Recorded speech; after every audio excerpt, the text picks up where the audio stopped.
Gerald Cain desenvolveu esse modelo, ele é bem parecido com o da psiquiatria, e basicamente a gente vai ter aqui uma mente consciente, uma mente subconsciente e uma mente inconsciente.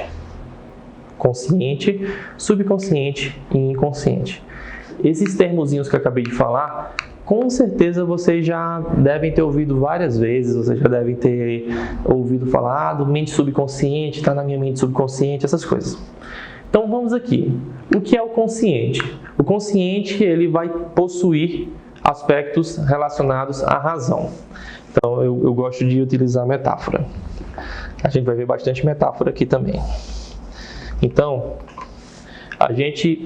alguém de vocês já ouviu aquele ditado que as pessoas utilizam, razão e emoção?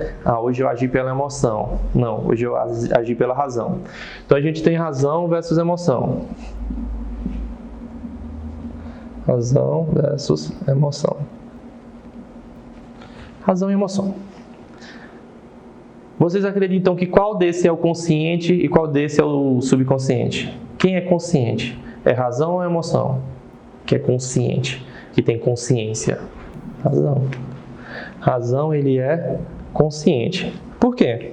Porque o consciente é o que eu vou discernir do que é certo e o que é errado. E quando eu ajo pela razão, eu estou fazendo isso. Mas quando eu ajo pela emoção, eu estou analisando se é certo ou errado? Eu estou analisando se eu estou seguindo a linha certa ou não, o pensamento certo?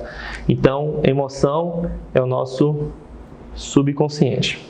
Razão e emoção. Então, a gente tem aqui raciocínio, pertence à razão, não é verdade? A gente raciocinar, analisar, analítico, analisar. Quando você analisa algo antes de fazer, quando você raciocina antes de fazer, isso a gente está falando de um ato consciente, um ato de razão. Temos também memória de curto prazo e força de vontade. Memória de curto prazo. O que é uma memória de curto prazo? A gente compreende também como memória funcional. O que é uma memória funcional? É todas aquelas memórias ou informações que você precisa rápido da informação. Então, por exemplo, se eu pergunto seu nome, você sabe seu nome, porque ela está em uma memória funcional, uma memória de alcance rápido. Se eu pergunto o número do seu CPF, número do seu telefone, quantos anos você tem, nome do seu pai, nome da sua mãe, são informações que você não vai fazer nem esforço, a memória está aqui. Agora, se eu pergunto qual foi o nome da primeira professora que vocês tiveram, talvez alguns nem lembrem, outros já vai fazer uma força assim, meu Deus, quem foi aquela pessoa? Então, por quê? Está numa memória mais distante, está numa memória de longo prazo. Então, a memória de curto prazo é tudo que eu preciso para o imediato, rápido. São respostas rápidas. Essa é a nossa memória de curto prazo. E temos aqui, por último, a força de vontade. Então, eu acho bem legal esse conceito de força de vontade, porque as pessoas elas não entendem porque elas começam, por exemplo, um hábito novo e elas não conseguem manter. Evandro, eu estou querendo começar uma dieta nova na segunda, mas na terça eu não consigo manter. Tanto é que a gente chama de Dia Internacional da Dieta, segunda-feira, né? Sempre vai começar na segunda. Então, imagine que aqui é uma bateria. Vou fazer mais tipo uns pontinhos, aqui a gente tem uma bateria. A força de vontade, ela é uma bateria que descarrega. Essa força de vontade consciente. A pessoa chega e fala, não, eu vou fazer uma dieta, agora eu vou fazer. E aí ela começa, e aí do nada, na terça-feira, cara, não, só, sei lá, comer só uma coxinha aqui não vai fazer mal. Aí vai, quando chega na sexta-feira, acabou a dieta. Gente, eu falo, é difícil. Eu estou há 3 meses fazendo, é terrível, mas dá para fazer. A força de vontade. O que acontece? A força de vontade, eu passei por esse processo, então eu vou dizer, mais ou menos com 1 mês e meio, a força de vontade acabou. Eu não estava mais motivado para nada. Eu sentia, meu Deus, para que eu estou fazendo isso? É tão bom comer pizza. Aí, tipo, a força de vontade, ela vai descarregando de acordo com o uso.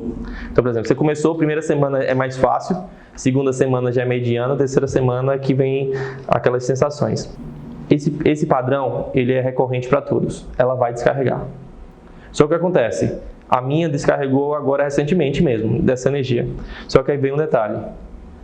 Eu já tinha transformado isso em um hábito. Agora eu não consigo mais dormir até mais tarde, eu acordo cedo para fazer esteira, já me acostumei, já gosto do que eu como. Porque eu consegui manter a força de vontade até ela virar uma constância. E aí vem um ponto-chave, motivação. A motivação ela vai surgir através do resultado. o resultado não vem de imediato, vem com 2 meses. Então, com 2 meses que eu vi o resultado, veio motivação e aí eu entrei no loop. Então, é mais ou menos assim que acontece. Essa bateria, ela descarrega, o hábito não. O hábito, depois que você constrói, o sistema de recompensa é oposto. No dia que eu não vou para a academia, no dia que eu não faço a dieta, eu me sinto culpado. Então, a sensação é oposta. Ela é como se ela altera a forma de ver as coisas. Por isso que o pessoal fala, é difícil. É difícil. Eu não vou dizer para você que mudar um hábito criar um novo hábito é fácil, porque não é. Mas se você tem disciplina, pronto, ponto-chave também, disciplina e força de vontade. Mantenha até quando der, aí vai chegar um momento que você vai sair de uma força de vontade para um hábito, para estar motivado pelo resultado. A gente tem o que acontece. Olha que interessante, é conteúdo aqui também. É conteúdo dessa parte aqui, não aqui da parte da mente. Vocês sabiam que, tirando o cérebro, que é a parte que mais possui sistemas nervosos em relação ao contato com o cérebro, lógico, o segundo que mais tem é o estômago. O estômago é onde tem mais terminações nervosas. Ou seja, onde você vai sentir mais prazer? Na sua cabeça e na sua barriga. Resumindo, na sua cabeça, questões psicoativas, café, estimulantes, energético, essas coisas. Na barriga, carboidrato, açúcar e gordura. São terríveis, mas é o prazer, é o ápice do prazer para você pela alimentação. Só que também são os que mais fazem mal. Então, tem que saber controlar isso. Então, você sabe que é algo que lhe dá prazer, mas que, em alguma forma, está te fazendo mal. Então, é você entender isso. Agora, se está desse jeito, o que é que eu posso substituir? Eu tive que substituir. Eu tive que encontrar prazeres que comparassem a alguns padrões que eu tinha. Porque se alguém dizer que tem prazer comendo frango ou ovo, ele está mentindo. Então, percebe que a força de vontade, ela vai descarregar, mas quando ela descarrega, se você tem uma constância, você vai conseguir transformar ela em um hábito. Esses 4 que a gente viu é a nossa mente consciente. Esse é o nosso consciente. O nosso consciente, fazendo um desenho aqui, é como se fosse a ponta do iceberg. Então, imagine um iceberg, o nosso consciente é só essa pequena partinha do iceberg. Aí, Evandro, eu vi que na internet tinha um vídeo ou tinha uma matéria que falava que um é 10% e o outro é 90%. O que acontece? Eu acho válido utilizar metáforas para explicar, porque fica fácil. Aí não, entendi. Então, o consciente é uma pequena parte e o inconsciente é uma parte maior. Ok. Só que aí a gente não leva isso de uma forma científica. Por exemplo, eu não falo dessa forma aqui quando eu estou na graduação.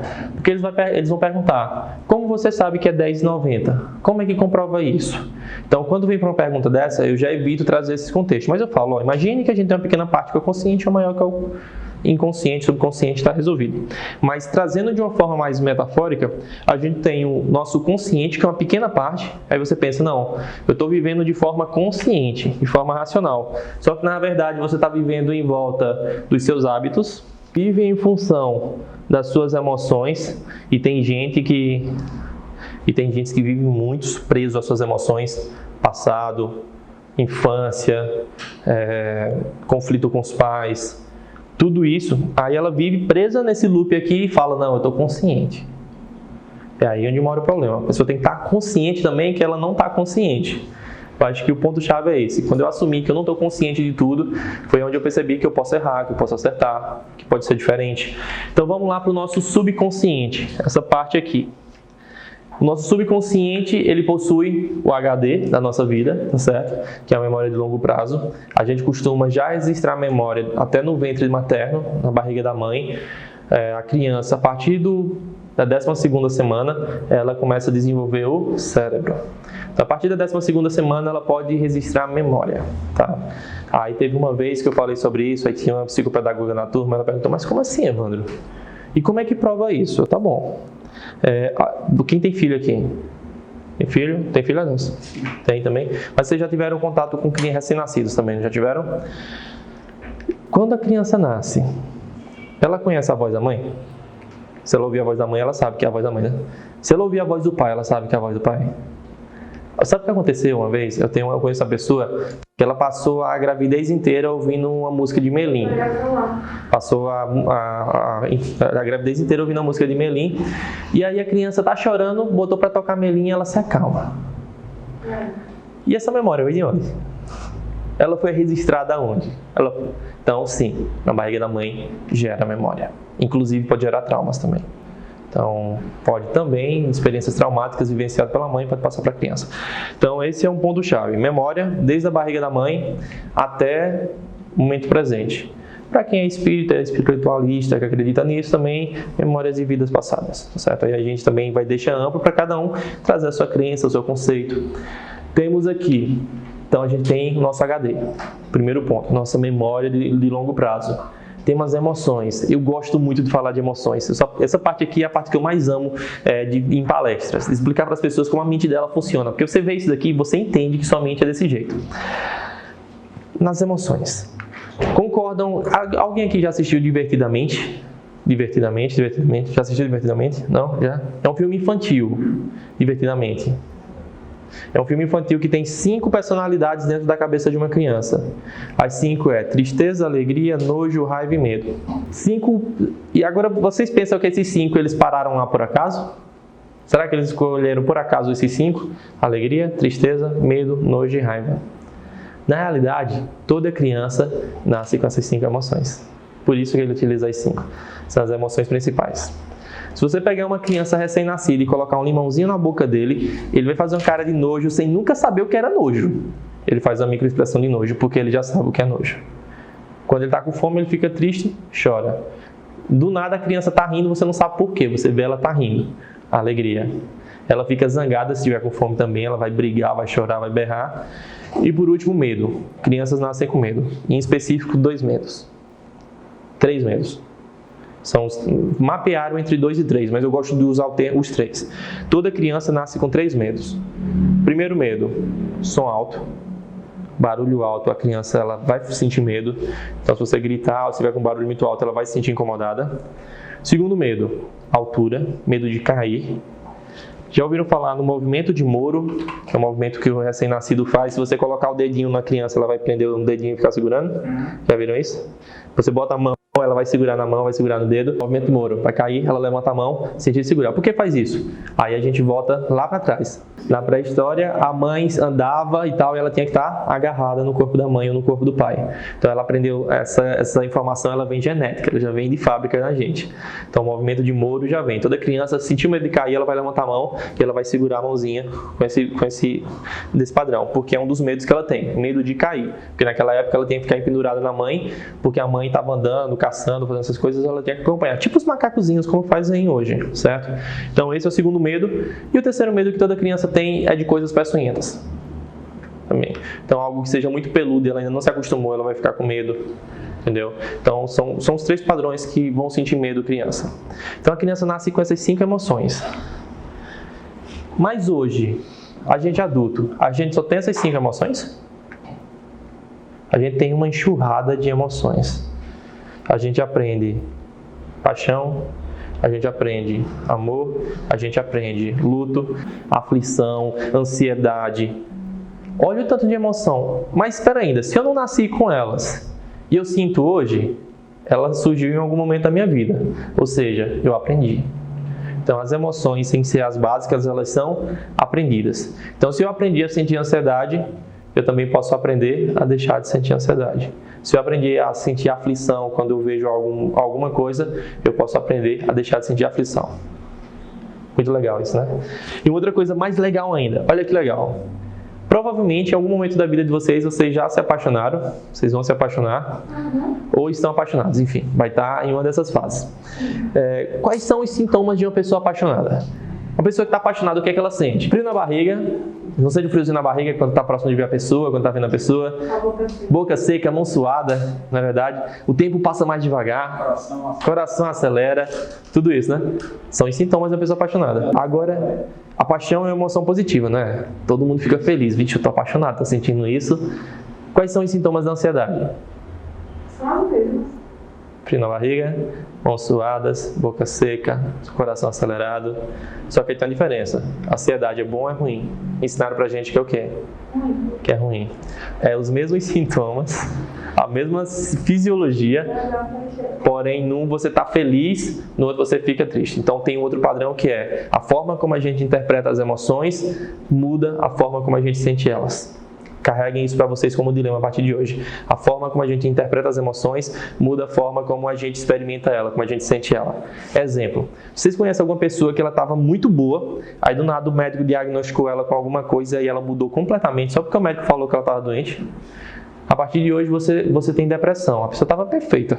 Ouviu que tem depressão, ela, opa, estou depressivo. Aí ela entra no estado de depressão. Eu já vi isso várias vezes. Porque a forma como ela enxerga a doença, ela internaliza aquilo vira verdade para ela. Então, a partir de hoje a gente vai entender. Perguntarem para mim, qual é o ponto-chave da terapia de hipnose? Emoções. A gente pode ser considerado uma terapia das emoções. Porque a gente vai muito além, a gente vai no foco, na raiz, no que compreende esses aspectos. Então, tá aqui, as emoções elas estão onde? No nosso subconsciente.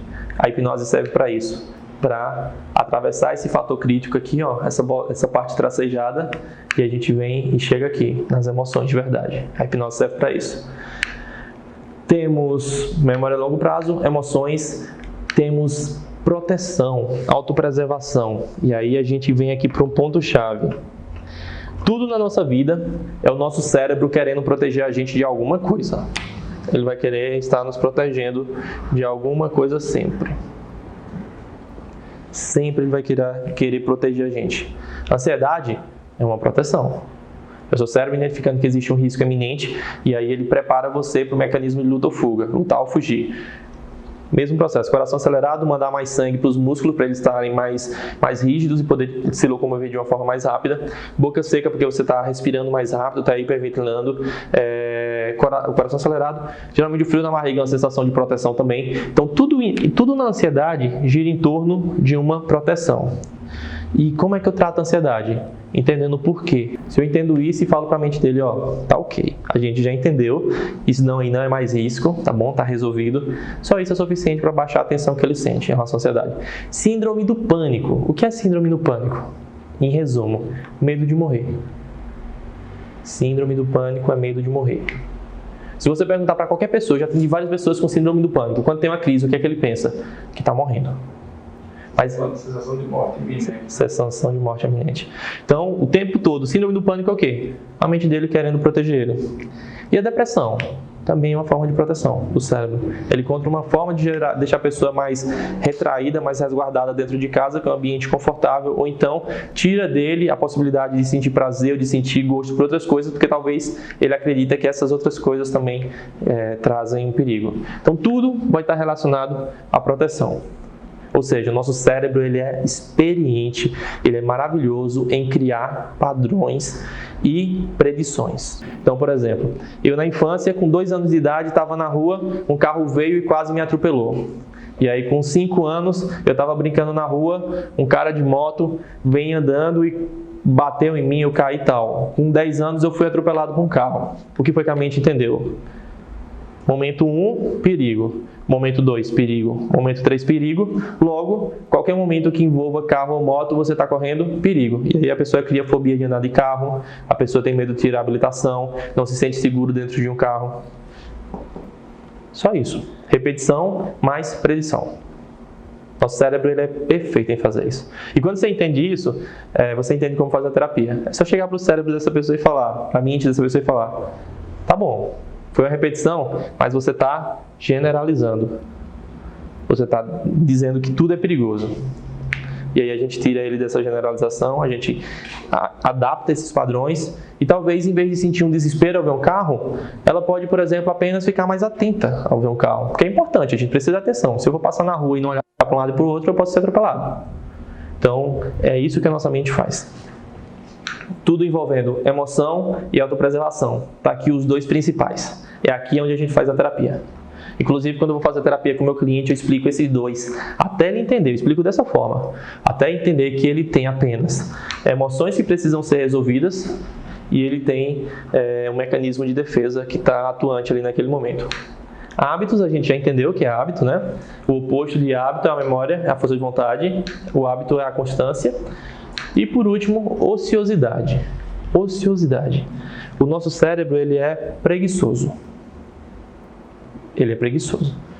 Ele é tão preguiçoso que ele faz o quê? Ele adapta as coisas. Ele automatiza. Por isso que o nosso cérebro ama hábito. ele ama coisas que se repetem, que são do mesmo jeito, no mesmo horário. Por isso que para você criar um hábito, você precisa repetir sempre no mesmo horário, fazendo da mesma forma parecida. O nosso cérebro, ele gosta de padrões, porque ele tecnicamente ele é preguiçoso. Exemplo, eu não gosto de fazer leitura. Quando eu vou começar a ler, meu cérebro fala, não, isso é ruim. E aí eu tento fazer aquilo, só que não vem motivação, não vem foco, não vem concentração. Mas quando eu estou, por exemplo, eu assumi o hábito de fazer a leitura, aí eu deixo de fazer a leitura, o meu cérebro é preguiçoso também, porque se ele está fazendo a leitura todos os dias, ele entende que ali é uma constância. E aí eu deixo de fazer a leitura para fazer uma outra coisa, ele fala, não, você tem que fazer a leitura. Então é mais ou menos assim, vocês vão perceber que isso acontece no dia a dia de vocês. Eu estou indo para a academia todos os dias, deixo de ir, o meu cérebro fala, tu vai deixar de ir, vai fazer o que agora? Então vem aquela sensação de punição, de culpa, e isso é de forma automática. O nosso cérebro ele é preguiçoso. Então, procrastinação vem de fábrica, tá certo? Ah, eu tenho procrastinação. Não. Procrastinação é algo interno. A gente tem o controle sobre ela. O quanto você é atuante sobre ela, aí é uma outra história. Qual é o oposto de procrastinação? Para mim, Evandro, prioridade. O oposto de procrastinação para mim é prioridade. Quando você tem prioridade, você faz. Quando não é prioridade, não. Lá para o final da semana eu faço. Então, é trabalhar os sistemas internos de prioridade, motivação também. Pronto, basicamente é isso.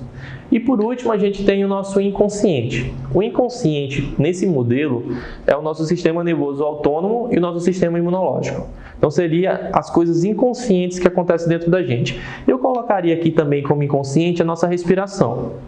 Porque você pode se tornar consciente da sua respiração, mas grande maioria do dia, você não está consciente da sua respiração. Então, é algo que você faz de forma inconsciente. O coração bater são os nossos modos automáticos. O imunológico, ele vai estar me defendendo independente de eu estar consciente do risco ou não. Então, é as nossas funções inconscientes. A gente chama isso de modelo da mente. Esse modelo da mente eu passo para o meu cliente na primeira sessão. Sabe por que é importante você passar isso para o seu cliente? Porque ele vai sair daquela ideia de que hipnose era só falar coisas para ele e o problema estava resolvido e vai entender que o negócio é mais organizado. Tem um motivo. E toda essa explicação que eu fiz para vocês tem alguns objetivos, mas o principal é explicar para ele que hipnose é chegar aqui, no subconsciente. Que hipnose é atravessar o fator crítico da mente consciente, lembra? O fator crítico é esse tracejado. O fator crítico é de quem? Da mente consciente. Atravessar o fator crítico da mente consciente e estabelecer na mente subconsciente, aqui dentro, uma sugestão, um pensamento, uma mudança. O fator crítico é o nosso cão de guarda da mente. O fator crítico é o que vai estar protegendo, é o que vai estar barrando. Por isso que ele não fica no subconsciente, ele fica no consciente, porque ele é o primeiro passo. Se eu estiver falando com qualquer um de vocês, o fator crítico está aqui. Então é ele, é o cão de guarda, é a proteção. Inclusive é ele que faz o controle do que entra e o que sai. Por exemplo, propaganda. Se a gente não tivesse um fator crítico tão atuante, tudo que eu enxergasse ali de propaganda, compre, eu comprava. Faça isso, eu fazia. O que a propaganda quer? A propaganda ela é sempre afirmativa. Compre, faça, é sempre no afirmativo. E aí o fator crítico vem e fala, opa, não é bem assim não, eu preciso me organizar, tenho que ver se estou precisando, se eu não estou. Então esse é o nosso fator crítico. Da mesma forma, de dentro para fora. O fator crítico também ele não permite que nem tudo passe para o nosso consciente, as memórias ficam mais guardadas. Então é esse funcionamentozinho da nossa mente. Então trazendo aqui para um iceberg, eu gosto muito do iceberg, inclusive na anamnese eu tenho um modelo do iceberg para fazer essa explicação. Meu consciente, meu subconsciente e meu fator crítico. A gente tem padrões que são conscientes, entre eles as reflexões. Então eu fazer uma reflexão sobre algo é de forma consciente. Meus pensamentos são conscientes. Minhas metas, objetivos, na grande maioria vão ser conscientes. E minhas sensações, o que eu sinto é consciente. Eu tenho consciência do que eu estou sentindo. A percepção ela já não é tão consciente assim, porque a percepção ela vai depender de funções cerebrais. Então, a percepção é a informação do meu sentido sendo processada através dos meus parâmetros que eu tinha de vivência, do que eu vivi, de como aprendi. Então, por exemplo, meus olhos conseguem enxergar que isso daqui é uma mesa. Mas eu só sei que isso é uma mesa porque o meu sistema de percepção, ele foi lá no meu arquivo e falou, opa, o mais próximo que tem disso aqui no arquivo é que é uma mesa. A percepção, ela vai criar um sentido. Esse sentido, ele precisa de uma informação prévia. Então, como não tem referência, eu vou associar algumas referências que eu tenho, até eu entender, eu me aproximar, me falarem o que é, aí sim eu consigo dar esse sentido.